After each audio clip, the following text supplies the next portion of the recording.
everybody. Welcome to the SOBs who love SOV. So we did do an episode last week, but it did not work out. So this is officially our first episode with our entire cast, but it really isn't. So this week, I am joined by both of my co-hosts, Slade Shepard. Hello. I blame Satan for the problems we had last week. Might have been. And Tony Masiello. Hi. So what Slade is referring to is we did do a Hail Satan episode, which maybe I shouldn't talk about it, but we did Satan Place and Satan's Storybook. And we had a lot of fun. And then when I went to edit it, there were so many problems, it was unsalvageable. So we used that as a learning experience. And we're back this week to talk about the Christmas film theaters too. So, it's been a while. All three of us have not been on the air technically together. We do at least now have an inside joke. Sophie! What? Yeah, just watch those movies. You'll know what we're talking about. We're going to make t-shirts that say Sophie on them. But, so we decided to come up with a little structure, guys. So we are going to start with SOV news. Now you're thinking, SOV news. When was the last time anything happened in SOV? And you know what? Happens all the time. And so we are going to start with Tony, because Tony runs SOVhorror.com. And he has actually been restoring several lost SOV movies. We talked about this last week, but whatever. And several have come out this year. So, Tony, tell us about what your company does and what you have for these fine folks to purchase. Oh, well, yeah. So we pretty much find lost SOVs and try to put them out. My thought is I just want to put out movies that I like. You know, I'm a huge SOV fan, and so that's what we're all about. And our most recent release, it just came out yesterday, actually, or a few days ago now for most people probably, is a film by a director named Ramelli, who is a burlesque dancer, San Diego, California. And she made this film in the early 2000s called Purveyors of Blood, and is absolutely, completely sick and twisted, and I actually played a small role in the movie. And I did not know that. Yes, I play, actually you'll like my role. I play a sadomasochistic hillbilly named Joey. Oh. And it was fun. It was fun, you know, and when we got this company going, and you know, we've released some movies now, and I remembered Remley's movie, and she never released it. She never really finished it, so we did a new edit on it, and got it looking nice. Threw a ton of DVD special features. There's burlesque dances on there. Zombarella's actually first appearance ever. She did a thing for us called Attack of the Ghoul Girls, which her and Remley are both in, and so that's on the DVD as well. So, yeah, so that just came out, and also we just announced recently we acquired the rights to Mr. Ice Cream Man, which is a SOV from Mac Hale, 1995. One of my favorites. I absolutely love that movie, so I'm so excited about that release. And it's a whole new transfer. I did the transfer recently. It looks beautiful. It's the best this movie's ever looked. And we're going to have a ton of special features. It's going to be awesome. We aim to be the criterion for SOV movies, you know? Yes. And you also came out with a movie fairly recently, Metal Noir. Which was another lost one, and I believe, that was the first. We are going to be talking about that when we come back after the holiday break. But, you know, it'll be a couple weeks. But we have some plans for maybe some guests who don't know that they're going to be guests yet. But I did listen to Doug and Mo's No Budget Nightmares show on that, and was incredibly intrigued and bought the movie, and I know Slade has it too, and pretty stoked to talk about this one. Yeah. When I re-edited the movie, so I know the movie frame by frame. Oh no, I love the movie. I absolutely love the movie. And the artwork slate, that's done by artist Jason Gilmore. And he does all of our covers. So he's done all of the cover arts. I try to put really cool, old school illustrated artwork on the covers because that's what I like, opposed to Photoshop images. Yeah. I really dig it I really dig the artwork itself, but I also dig the uniformity of like of your releases with that too. Oh yes, it's really cool. I like that. You guys are missing out if you haven't picked up any releases. Yeah, SOVhorror.com. .com. So yeah, exciting stuff. So when should we expect Mr. Ice Cream Man? Because you've been cranking these out like fairly quickly ever since you started. Oh, very fast. We've put out 4 movies in the last 6 months. So there you go. And all 4 of those movies have, were never released before. Lost movies, with the exception of the movie we made with Tim Ritter. So, very cool. But next year we're going to slow down a bit. Mr. Ice Cream Man's going to take a while because we want to get all the extras we can on this disc. So, it's going to take a little while to get all the extras going. But we want to make sure we put out an awesome release of this one. So I'm going to make a promise that Tony may or may not be able to keep. But if any of you have any ideas for lost SOV movies that you know of, drop a comment down here. Just so, he knows everything about SOV, but maybe there's a lost movie out there that he does not know about. And he gets silent. We're always looking for stuff. And he's like, "Shut up, Becca." But at the same time, I want to put out stuff that I really like. So everything we've put out so far are all movies that I love. So, I want to have, I don't want to just put out, anything. We try to put out good stuff. Wait till you guys see Metal Noir. I'm really excited to talk Metal Noir with you guys next time. Yeah, don't send him you and your friends getting drunk in the backyard with Halloween masks and yeah. I'll watch that though. If you want to send that to me, I will watch it. So but see, that's the thing. I will watch it. If it's lost, you don't know if somebody doesn't give it to you. So we could get some interesting things here. Any art deserves eyes, right? And I am all for supporting people's art. So right. And then also, so I'm just going to plug this. This is something that Slade sent us. It is a shot on video. It's a shot on video tribute to the home video craze, and it is called Barbecue Backyard Death Squad from Hell. Is that Yes. Oh my God! It's Look fantastic. that up. It's from Penn and Teller. Oh, that was great. And it's very short, but it is. And Lydia Lunch. Oh, it's so awesome about it. It's a love letter to, or maybe it's sarcastic. I don't know. I took it as a love letter to a lot of the movies that came out in that point in time where you could tell that what was being shot was not necessarily what was on the script and what got to your screen. They spliced it together as best as possible. Kind of like the Spookies. Oh God, have you guys seen Spookies? That movie's fantastic. Yes, I have.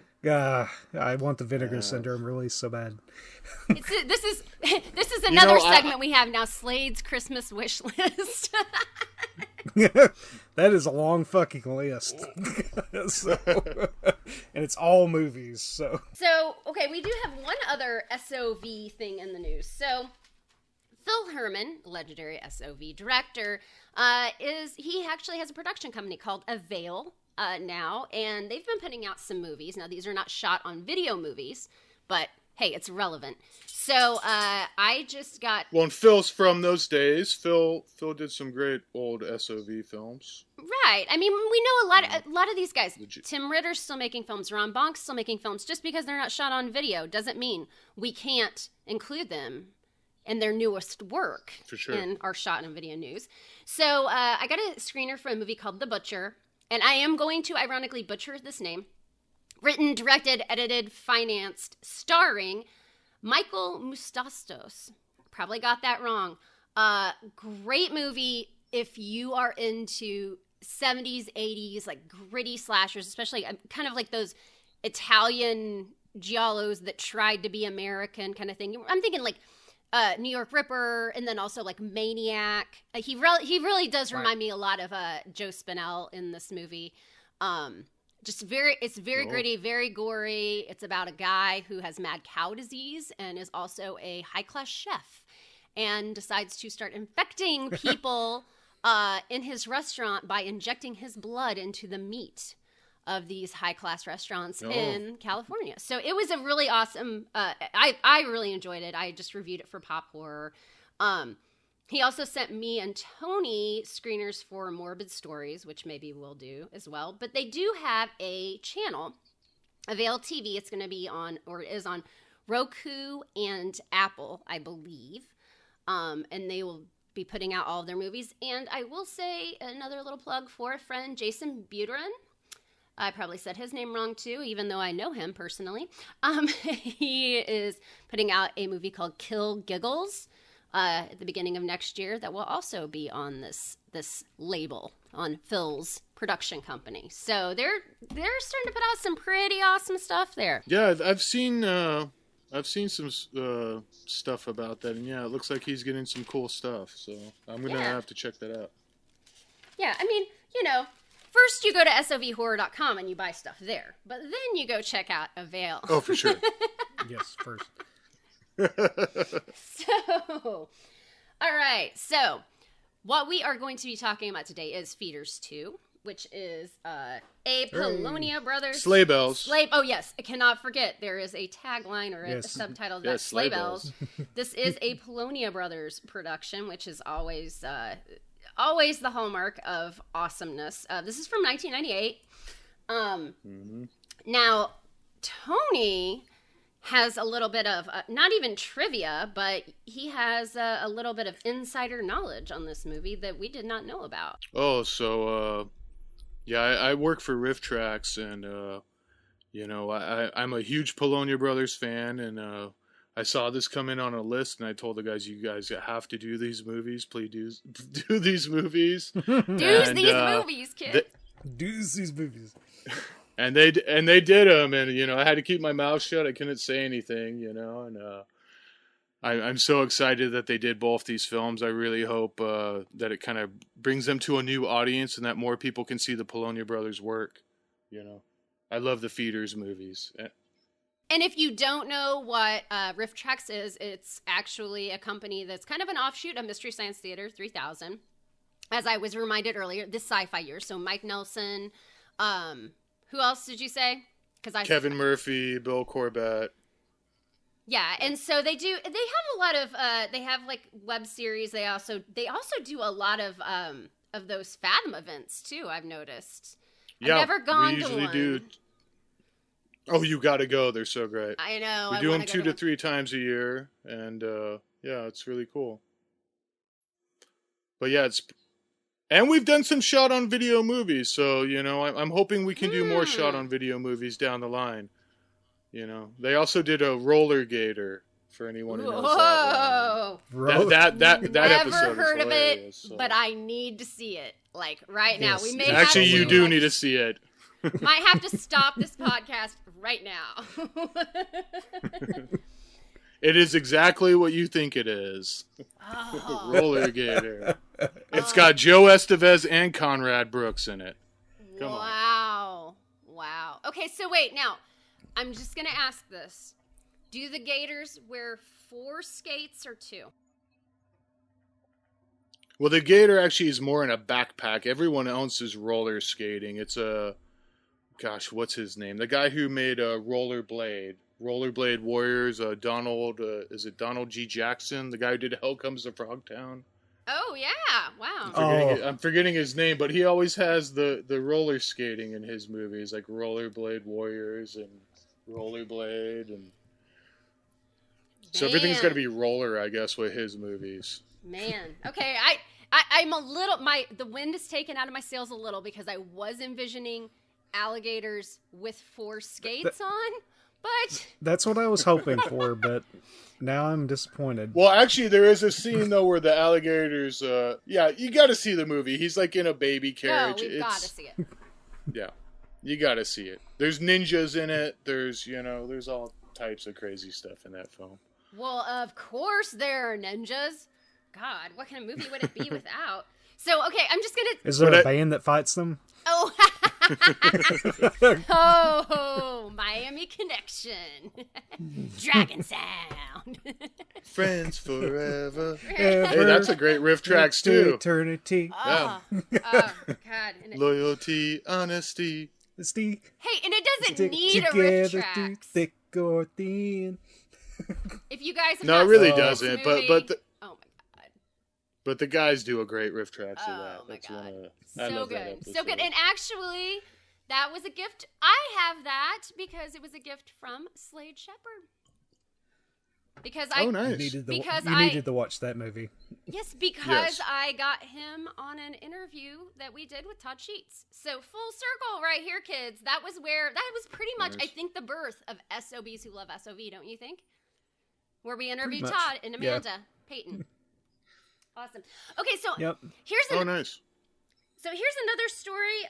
This is news from SOV. If anybody has any ideas on this, so Sheila Brandon Allen and Douglas Epps, who have been in many, many of Todd's movies, including Clownado, which recently came out, they recently bought a house.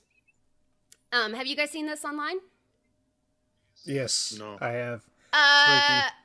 So Sheila messaged me yesterday and said, I have walls that are bleeding. And I was like, what the fuck, girl?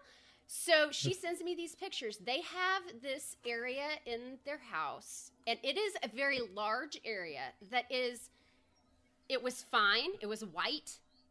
And then they came home from work like yesterday, and it like was red, or 2 days ago. It was red. It looks like blood. It looks like the wall's bleeding. Okay, there's no way around it. She cleans it all up. Totally white again. They come home from work the next day. It is back, and it is darker, and it has the texture of blood. And they let it sit, because then they're calling the realtor or whatever, and it starts drying up like a scab. If you see the pictures of this, it is fucking bizarre. And it is not dripping from the ceiling. It is in a complete random spot. Their walls are fucking bleeding. Yeah. Yeah, it's a bit odd. It is weird. Yeah. So Todd and Amanda are actually paranormal researchers as well, and so I think they might be stepping in if the realtor can't help them out. Can you ask for a refund on a house like that? Can you get out of the mortgage if they fuck with you and sell you a haunted place? Now, I will say this. This is not haunted, but my sister moved into a house that was basically like an inverted walkout basement. So, like, the whole back wall of their house was like a basement wall. And it flooded very early into when they had it. And they took off all, like, the paneling and stuff that was there and found out that the wall had just been leaking and leaking and leaking. These people just put paneling in this nice wood flooring over it, and they actually took them to court, and because they hadn't disclosed what the issue was, they had to pay for the wall to be replaced and everything. Now, I don't know if you could take people to court to be like, so you didn't tell us this house was haunted and the walls were bleeding. I don't know what the repercussions there are, but yes, the realtor has been engaged in this situation. I don't know. Imagine what kind of lawyer would take that case on, but yeah. I don't know. I just have been like, I've been like messaging her like every 2 hours just to be like, you still okay? You still okay? And like, you still there? Yeah. The picture of the Amityville Horror where it just says like in big bold letters, for God's sakes, get out. Hopefully they find a resolution here soon. It is though, bizarre. That really Tony, sucks. I'm going to send you these pictures. They are okay. Fucking disturbing. But anyway, all right. So there's more SOV news. If anybody knows why walls would be bleeding, and I have looked at these pictures over and over trying to figure out, like, it's not coming from the ceiling, it's not coming from the floor, it's not coming from the corner. If she cleans it, It's totally like white again. Like it's like where it's seeping from and everything is just fucking bizarre. All right. So let's talk about feeders too, everybody. Sleigh bells. Sleigh bells. That's right. Which I don't. Sleigh bells. I will honestly say I don't really know why they added that on, but it's okay. I mean, it fits. It's fun. I mean, it's a Christmas movie, so it's a Christmas movie. They're trying to tell you this is a Christmas movie. So, again, just going back to this, so this was a Polonia Brothers movie, and in this one, it is actually featuring as an actor, the main actor is Mark Polonia. Now, I have never seen Feeders. Apparently, John was the main guy in that. John McBride and John Polonia were the main guys in that. This movie only clocks in at 1 hour and 12 minutes. And I can honestly say that I felt like I watched Feeders 1 and 2 all together. Probably 20 of those minutes is basically just Feeders 1 recapped. Oh yeah. I wish they'd taken and like actually included the original ending of Feeders where it's the apocalypse basically. Oh, gosh. Yep. It's what he's running through the fog scene, and everything. scene. And I love the ending to that. Like it was just too. it was great. And it's that invasion of the body snatchers ending, you know. Yeah, with just all the little guys, and you don't really get that sense of why they're there in the second one as much, despite the John's rant at the start. And in the middle. in the middle, yes. Well, the middle's the longer one, yeah. Right, because here's the thing, folks. It like starts out with like a 5-minute. It's a sequel recap. We've got John is like in an insane asylum or a prison or something. Right. He's ranting about the aliens, and then they show clips from the other movie for like 5 minutes. It's like, okay, that's totally legit, totally expected. But it's like in the middle of the movie, they go back to him, and then he rants and talks about the movie for like 15 minutes more. I didn't get it. Well, this movie, and I mean, as we'll talk about it, it is padding palooza. It's full of padding. Yes, I'm gonna say I love this movie. So if I say anything that sounds bad, I'm just gonna front load it with I love this movie. But go ahead. Padding palooza. Well, you got all the scenes from Nightcrawlers. There's a bunch of scenes from that film in this, and then the 15 minutes of Feeders in it. But the thing is like, I love it too. It's such a great movie, and I don't mind the padding. That's the thing, is I don't mind the padding. I notice it because I know I know Nightcrawlers and no Feeders, but yeah. No, I had no problem with it. It was more charming than anything. That's what I was about to say. The padding was fun, and there's just something about the Polonius Brothers films.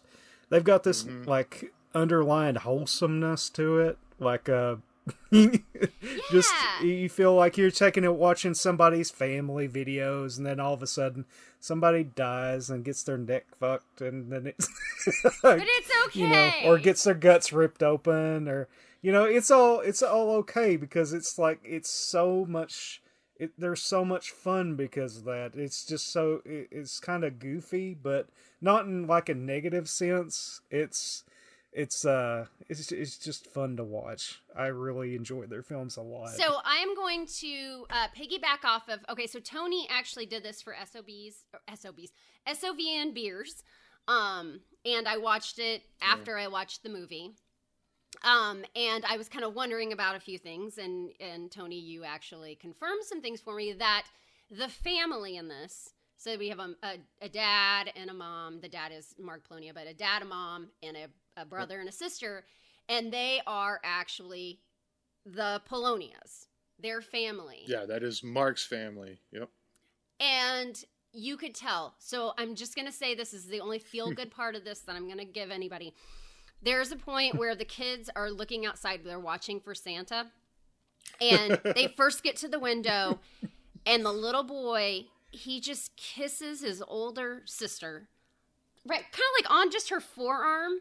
Like when they're getting ready to watch Santa. And I was like, oh, holy hell. I'm like, I'm like, I've got to figure out, like, I knew she was a Polonia. I didn't know about him. I'm like, those kids are so related. It was the sweetest thing. Like, the parents probably have to, like, play that back every Christmas for these adults now.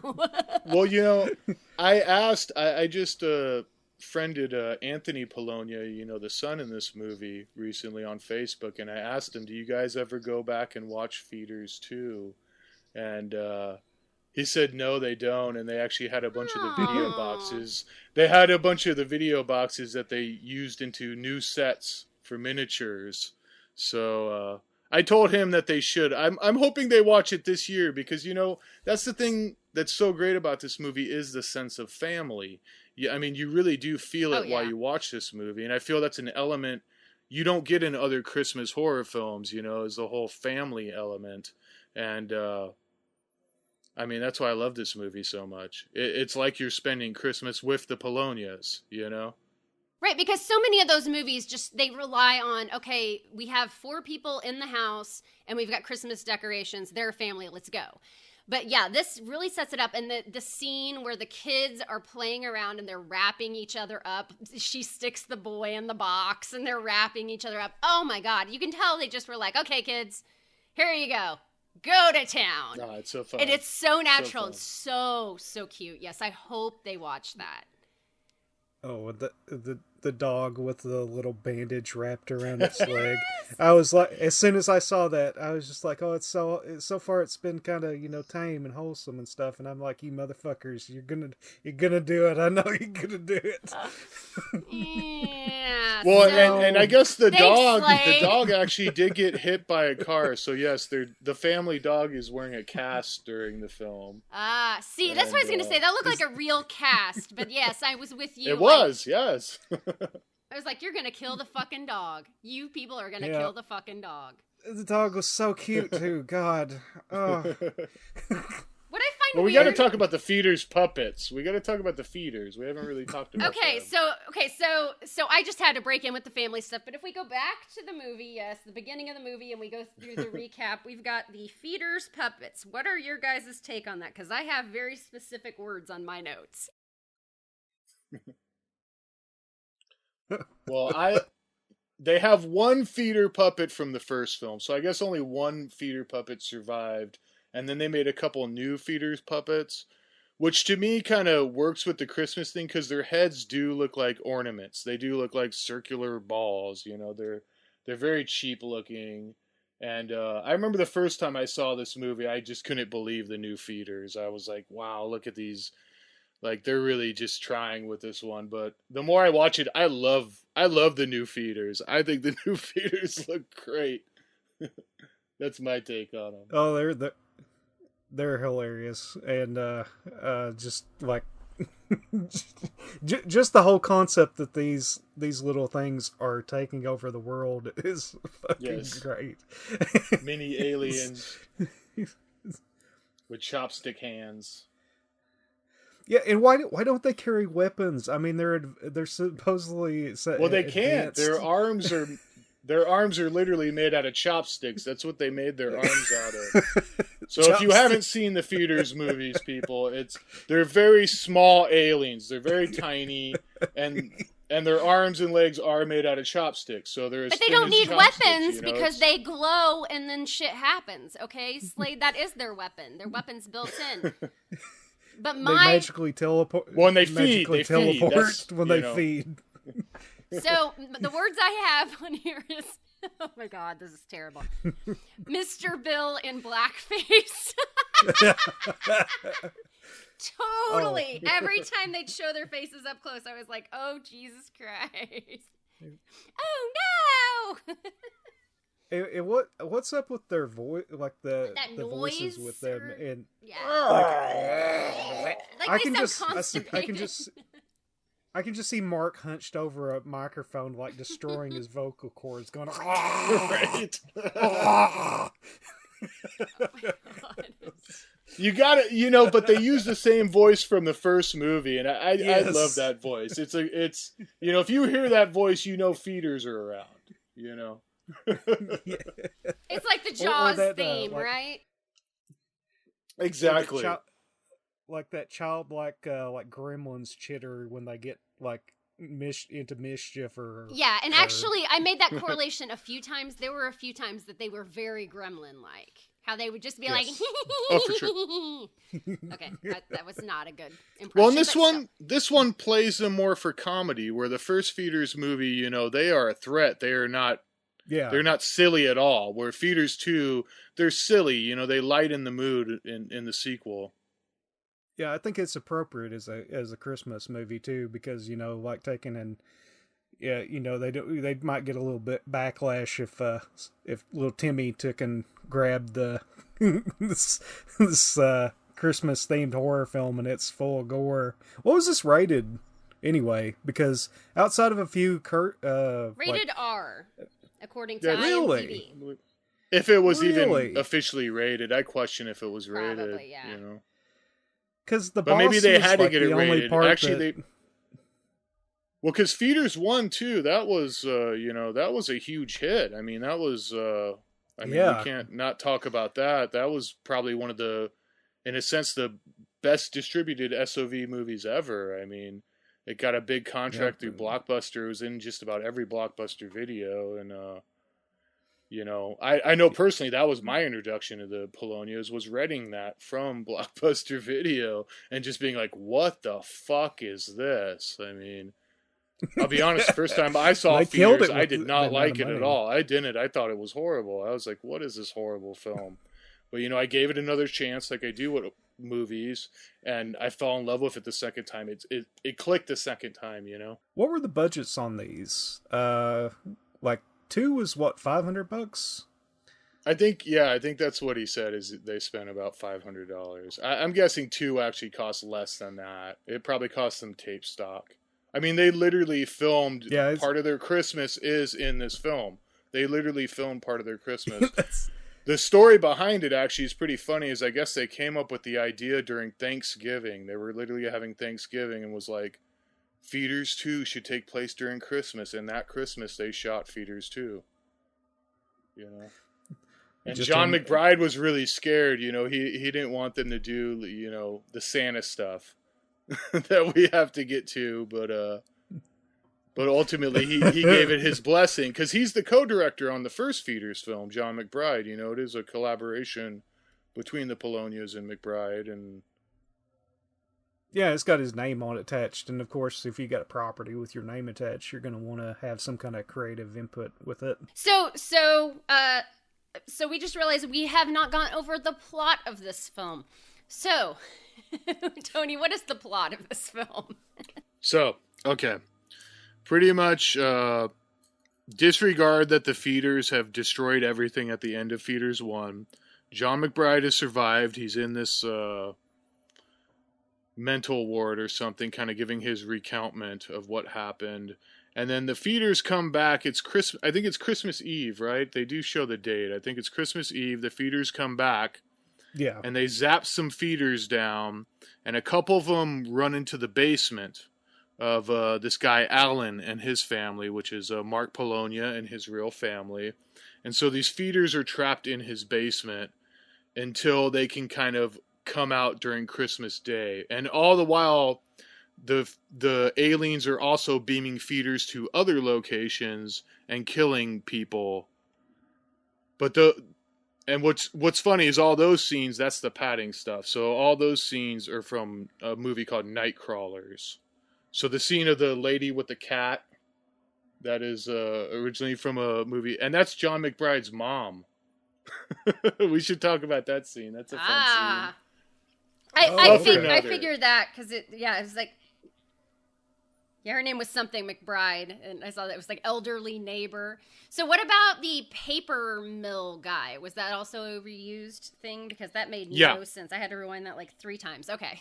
Well, and it's funny, because you see in that scene, you know, he's getting dragged from behind these boxes and he's spitting up blood, and you know, you go, wow, can the Feeders really do that? I don't think the Feeders would be able to do that. You know? That's what was my thoughts with it, because I was just like, how the fuck are they dragging this guy across the floor with their tiny little hands. Little hands. Little Hey, chopstick you get arms. enough of them together. They're powerful, okay?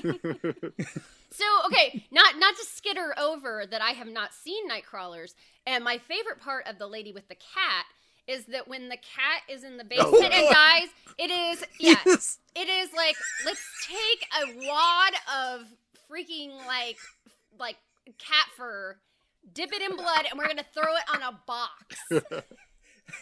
So good. Well, the shot of the They cat. took a clip to the picture of the shot of the cat is just like a picture of the cat. It's like a MS Paint kind Oh, of God. cutout, where the cat is goried up. Yeah. It's just it is just like a cutout picture of the cat. Yeah. Isn't it? I mean, am I crazy? Yeah, well, I was like, I didn't even think a cutout picture. I thought it was almost like a stuffed animal where they took all the stuffing out and just kind of like threw it there or something. I was like, I don't know what the hell that is, but that ain't no cat. No, Where's my fluffy cat? and that was the thing about the Polonias, where they were pretty much the first SOV guys to really jump on the computer graphics and really using the video toaster and all these early CGI type stuff, and that's one of those shots where obviously it's a composited shot, and you didn't see that a lot in SOV movies. Yeah, it was composited of a lot of things. Yeah, all the UFO shots and everything in this are really fun. Yeah, I mean, they used CGI really well for the time in general, but like the time low budget for sure. Like the CGI like UFO hovering over the house constantly, yep. And like, yeah, I thought it was great. It was ambitious. It's a word I use a lot for this kind of stuff, but ambitious is I think it's a good adjective. And that just describes the Polonias. I mean, the thing I love about the Polonia brothers so much is like they never let anything get in the way of making what they want to make. If they want to make, guys going to Mars on a spaceship, they're going to make spacesuits out of whatever they got to make it out of, They do what they got to do to make the film. Resourcefulness. I forget which one it is. What's it? My favorite Polonia Brothers scene, I'm sorry, I gotta tell you guys about this one, and I wish I could remember the movie. Okay. Is it's supposed to be a nude woman showering, and the close-up shots, you never see the woman, but you see some close-up shots of a leg and stuff, and it's obviously one of the brothers taking the shower. And to me, that's always shown how dedicated the Polonia brothers are, is that one of them, will do the fake nude stand-in scene to make it happen, The smoke and And I copied that in my early work, Yeah. I had a guy play a girl in a sex scene in Cannibal Vampire Call Girl Hookers from Outer Space, that was... No, that had to have something been... we did. Was that... No, I know what it was. It was Channel 13, wasn't it? Because I remember that and thinking it was a guy. Well, no, they might have reused it in that. I think it was, is it The Dwelling, maybe? It's on one of those Brentwood 4-packs. I forget which one it is. It's before Channel 13. And they may have reused that footage. That's the thing about the Polonias, is they will reuse the hell out of footage. I just, I recently watched all the Camp Blood sequels and noticed footage from Night Thirst in there. Like they do that a lot. They reuse footage. Yep. Again, resourcefulness. Like, I feel like, I grew up in a trailer park. I grew up in a very, very frugal, silly putty and duct tape kind of environment. And I kind of that resonates with me, If you already have it, just use it. Redneck engineering. Exactly. Okay, so let me ask one more question then. So, we also have the whole situation with the priest. Was that reused? Yeah, so that's also from Nightcrawlers. And I don't know if you guys recognized him. That's Todd Romani, a.k.a. Todd Smith, who's in Splatter Farm, Church of the Damned. Oh. All that real early Polonia Brothers stuff. Yeah, I was like, why is this priest just sitting here reading his Bible on Christmas Eve? Shouldn't he be like doing like a mass or something? Like, I was so confused.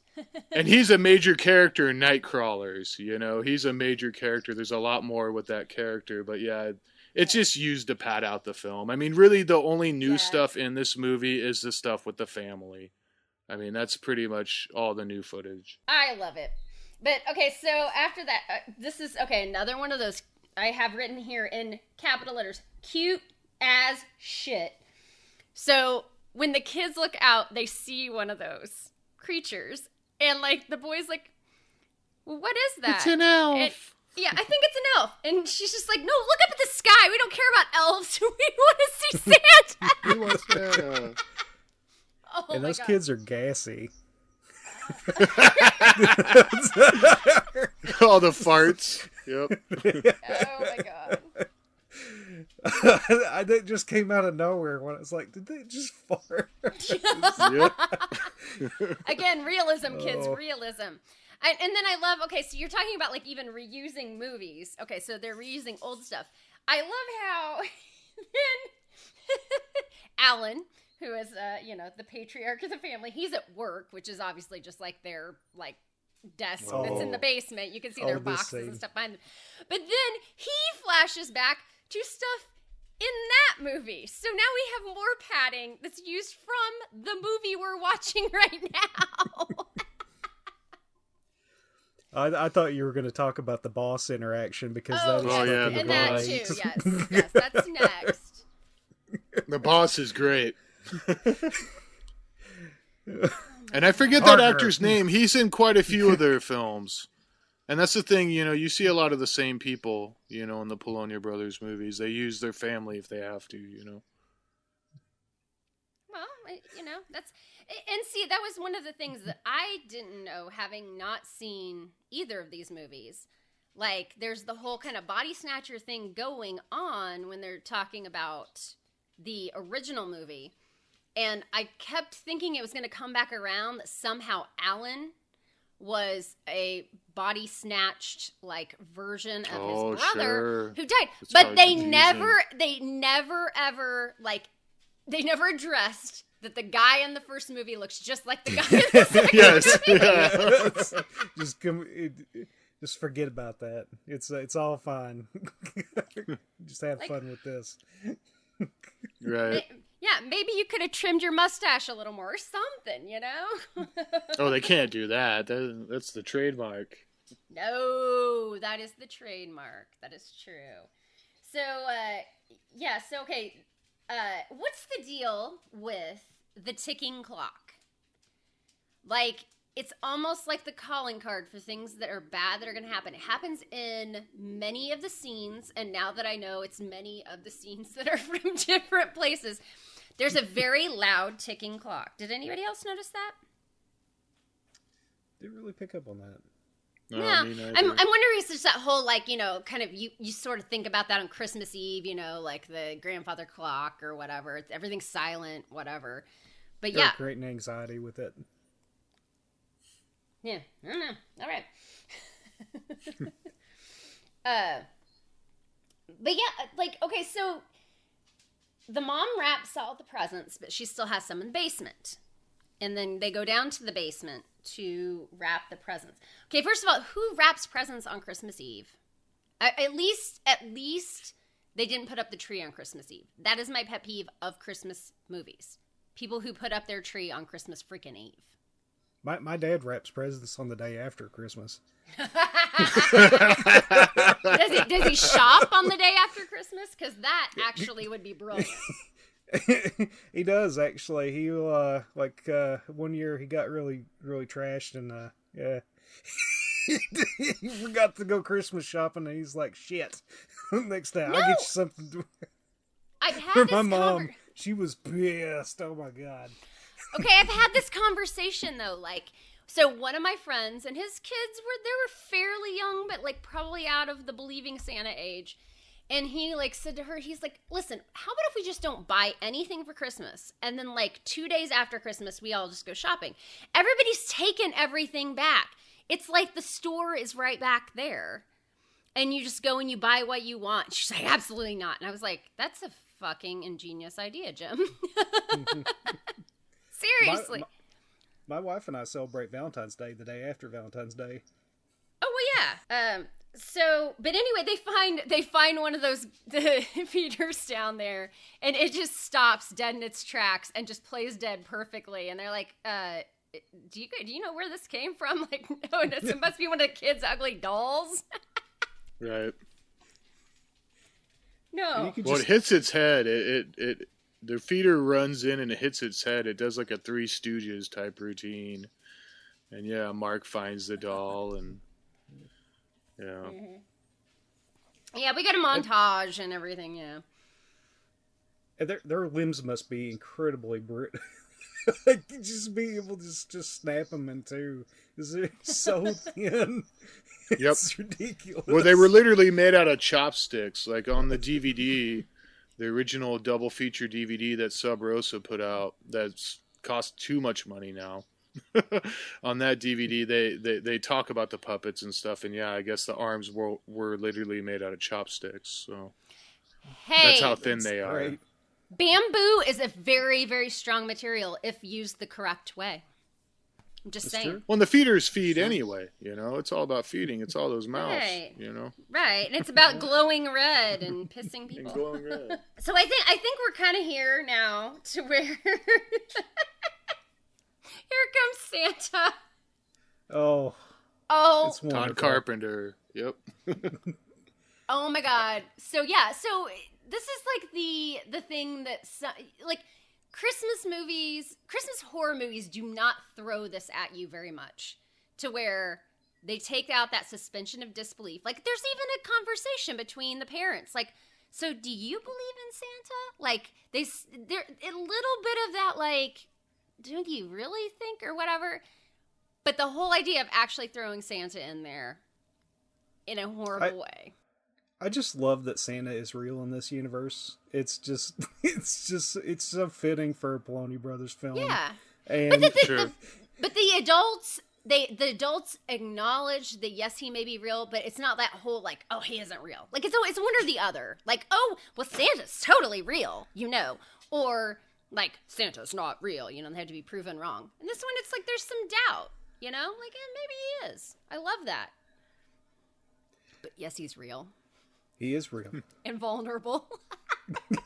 Oh God, I love that. Like even though he has all this trouble, like I don't recall him cursing at all or anything else like that. He still says wholesome Santa. He's like, those daggone aliens, right?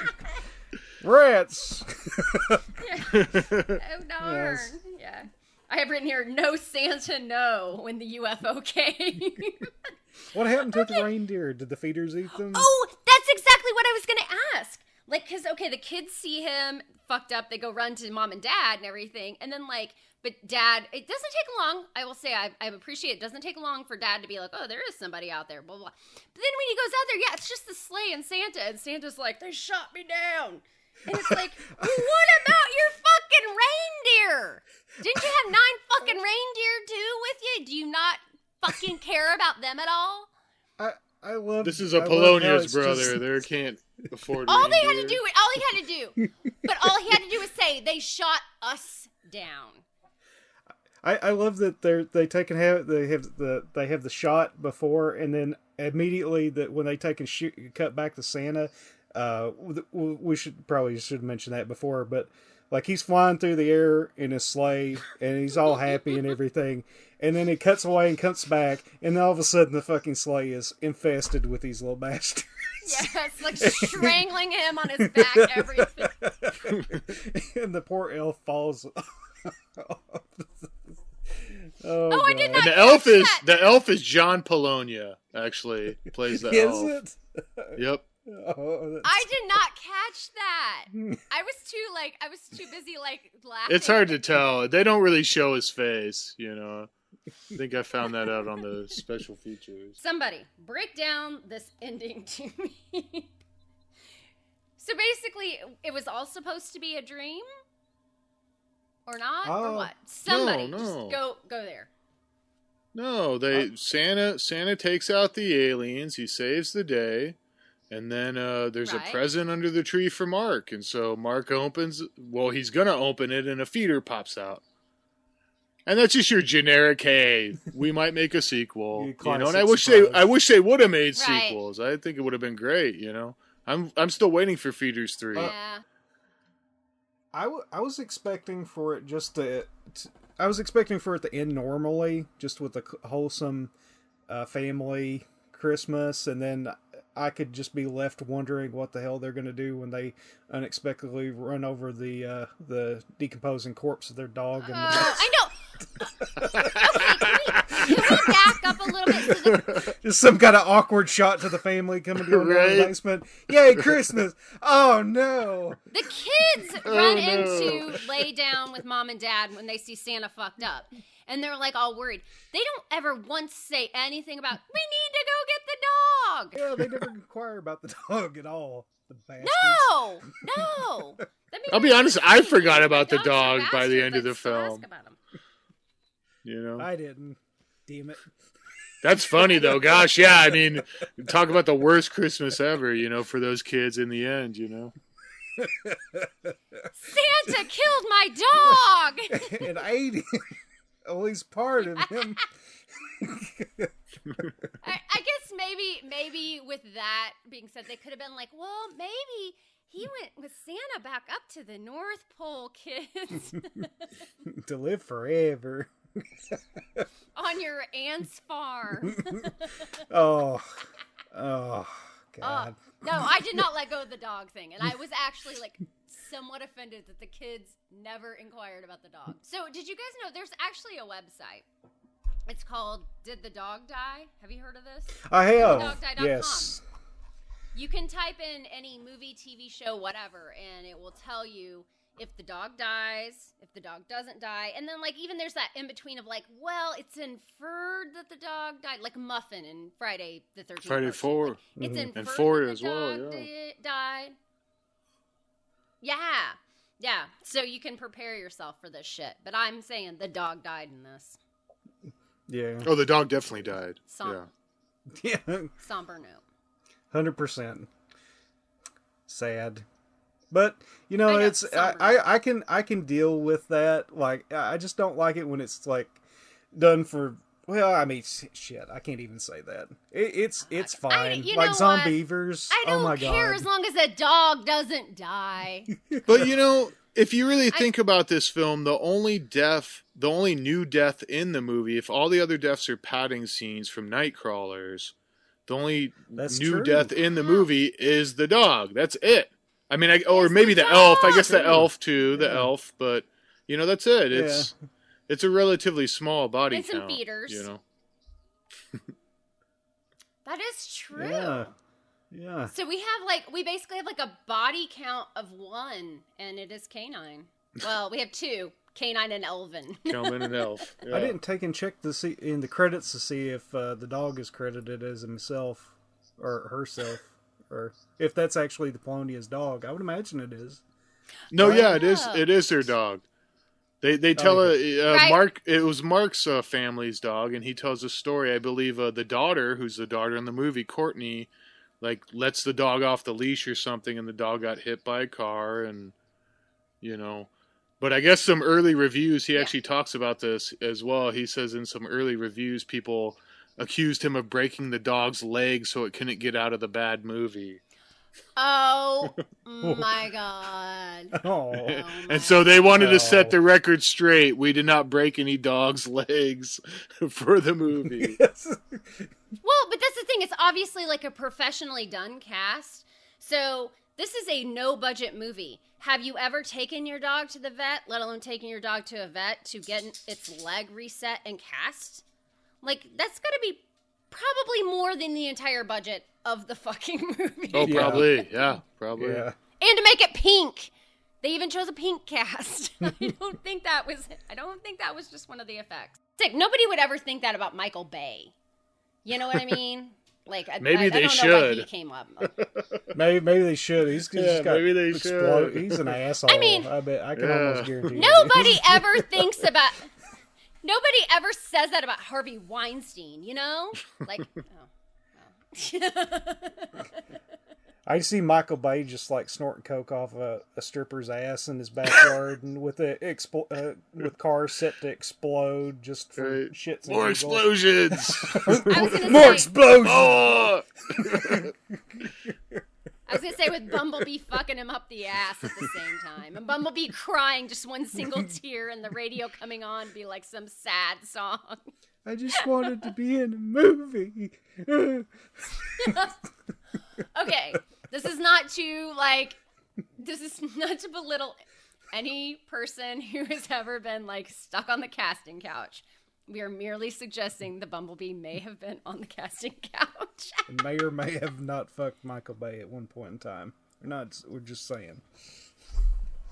I think the Bumblebee fucked Harvey Weinstein, did not get the part, and Michael Bay took him in.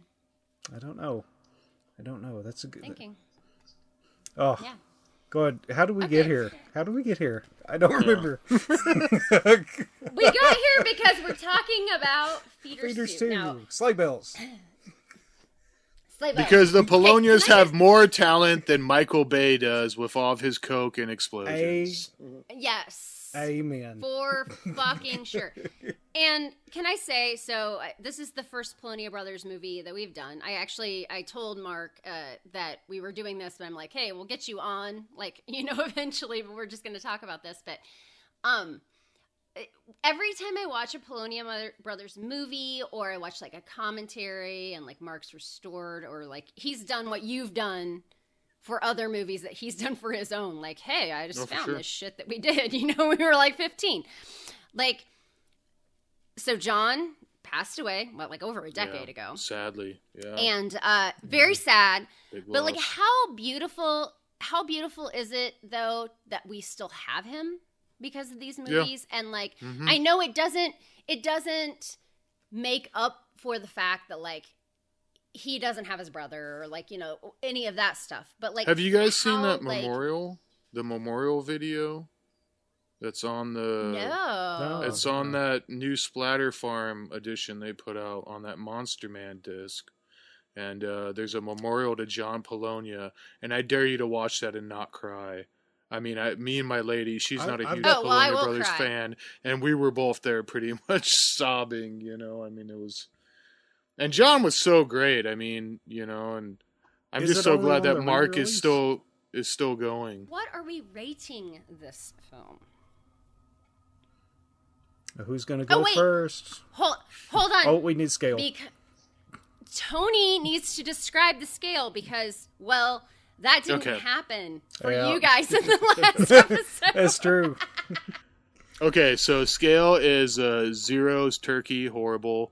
1 is bad, 2 is fair, 3 is good, 4 is great, 5 is amazing, excellent, the best ever. I will take and say that this one was a 4. The padding for me was hit or miss a little bit at times, but just the overall wholesomeness and fun of this, especially with Santa, just elevated this up to something I can see myself watching around Christmas time again, along with Emmett Otter's Jug Band Christmas, which happens to be one of my favorite Christmas movies.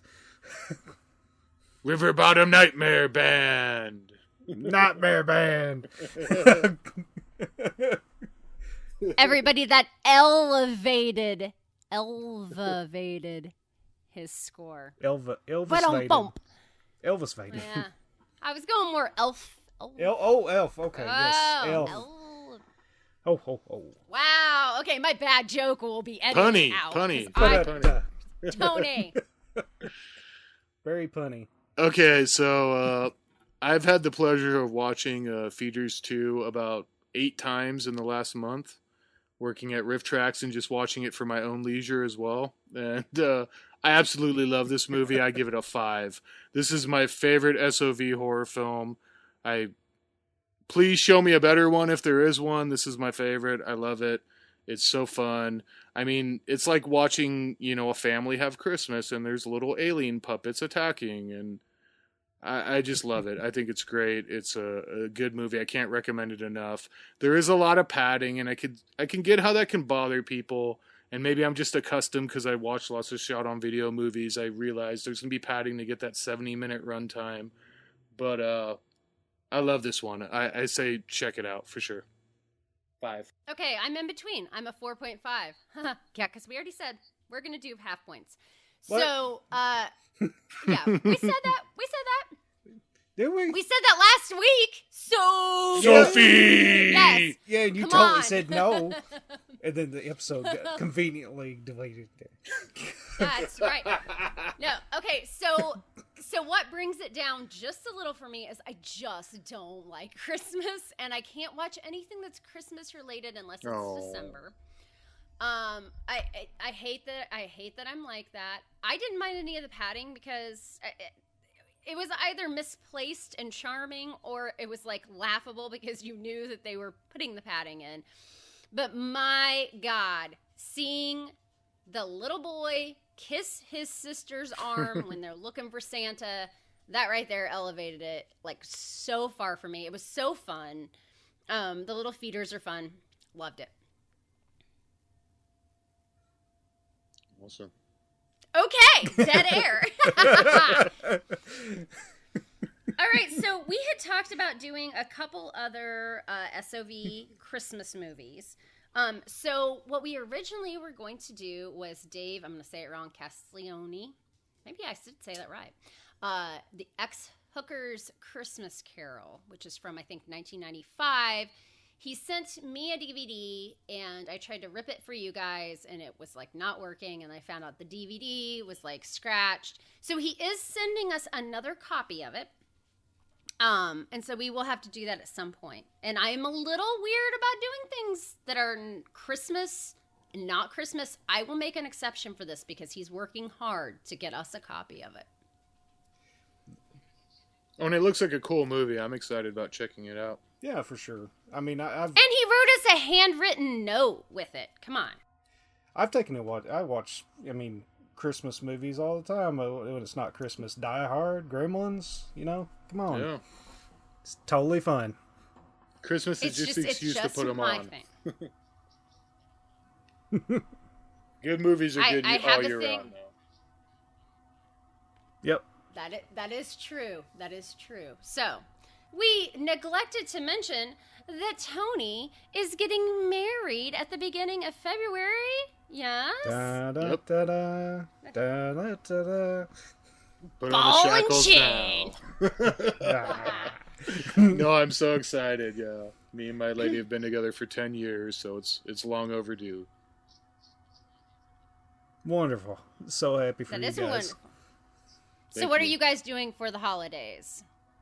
You Aside know what? from just scraping up cash for your honeymoon. Yeah, because we're getting married this year, we're not buying Christmas gifts. We did an ornament exchange, which was a lot of fun. I got her a Harry Potter Hermione ornament, and she got me a chainsaw ornament. So those are on our tree, and we'll probably just have a nice dinner, relax, probably watch Elves and Elf. That's kind of our yearly tradition. I like Elves, she likes Elf.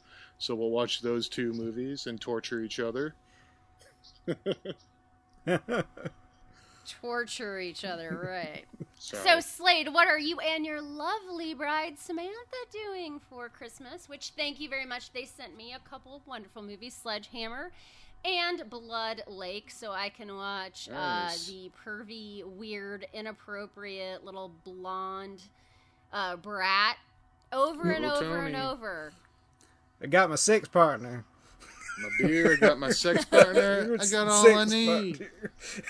Okay, I'm gonna say something, guys. This you can judge me all you want, but like when I watched that, like that kid, he always had like the Varney shirt and stuff on or whatever. Like that was kind of like the guy that I used to like do when I was really young in Martinsville, Indiana. Okay. Skinny little blonde guy. We go Hopefully out in older the than that. Yeah. No, I'm saying like I would have been drawn to little punk. He reminds me of a guy that I actually dated. Yeah. Okay. Let's go on. Sam and Slade, what are you doing? No, I'm not kidding. We are Jim Wessler. we're going to take and drive about 5 hours and have Christmas with my family and her family and exchange gifts and do. It's fairly standard Christmas, except this year we're having pizza instead of some of the normal stuff on Christmas my God. Eve. So I'm totally about that because I hate Americana food. So it's just like I don't like turkey. I don't like all that's like just normal stuff you get at Applebee's and stuff like that. I don't know. I just like ethnic food. I'm weird. No, okay, so this is one of those things we did maybe like a couple years ago when Little Caesars did pizza. So this tells you how long it's been. We got pizza one year because like we were just like, you know what? Why do we all like spend our time and our money? Let's just get pizza. And we haven't done it since. And like now I got the text like while we were on this podcast of like, okay, so what's everybody bringing? Blah, blah, blah. And I just wanted to say that like, let's just get pizza. Seriously, let's just get pizza. Like, who has a problem with that? It's a beautiful thing. Yeah, this should be nobody, because if you don't like pizza, I don't think I've encountered anyone that has ever disliked pizza. Maybe one or two. Right, or breadsticks. You know what? You buy a couple salads with it. You're good. Yes. You're good. Everybody's good. Everybody likes that. Everybody like that. That's everybody likes it. We're serving pizza at our wedding. That's what we're doing at our wedding is pizza. Yes. Really? Yeah. That's awesome. Yes. Yep. No, that's great. We got a Ramones cover band, and we're getting pizza. Oh, that sounds fantastic. Are we Are we invited? Oh, for sure. If you guys can come down to San Diego, you're both invited. I don't have any money. Let's hop the bus, Oh, Rebecca. hell yeah. That's right. We'll carpool. We'll get down there and he'll be like, shit, they actually came. Fuck, what do we do? I know, you guys come down. We're shooting a scene for my next film. Awesome. Yeah. Hey, that's fine. That's fine. All right. Yeah, I just do stupid stuff with my family that I dread every year. And this year, so my sister's happy because she's usually the black sheep. I'm the black sheep because I quit my job and I am a horror journalist who sells tit pics. So she's like, oh, hell yeah. This year, I'm not the black sheep. So pizza or not, it's going to be a fun time. At least it'll make for interesting conversation. Oh, no. See, with my first payout from my OnlyFans, I actually bought a really decent camera. And so that's the only proviso I've been given is that I will be the family photographer. Well, they don't have any room to say anything then. It's work experience. Exactly. So, good times. Well, everybody have a great Hanukkah, Christmas, holidays, blah, blah, blah. Kwanzaa. Whatever the hell you Saturnalia. Whatever the hell you celebrate or don't. Festivus. Whatever you don't celebrate or do celebrate, this is definitely the time of year where things are kind of hard for people, I think, in general. So just, keep your head up. Watch some more Polonia Brothers shit, because that'll make you laugh. And we will be back after all this shit is over. Yep. Hopefully you enjoy your quote-unquote holidays. If you don't, just know there is a light at the end of the tunnel. Yep. And just wow, I am... Just stay positive. Things will get better. We promise. Yeah. They won't. And 20... Shut the fuck up! Someone's got to be the pessimist here. Gosh. Here cut. Just coming in. They won't, says Tony. In case anybody is wondering, he means they won't stop you. They won't stop you from getting better. That's right. Polonia power. Polonia power. That's right. That's right, guys. All right. Thanks for listening. Happy holidays and all that. Yeah. Stupid shit. Thanks. Merry Christmas. Don't go to Walmart. Don't go to Walmart if you can avoid it. Yes, please. Jesus. No. Sophie! Sophie! Sophie!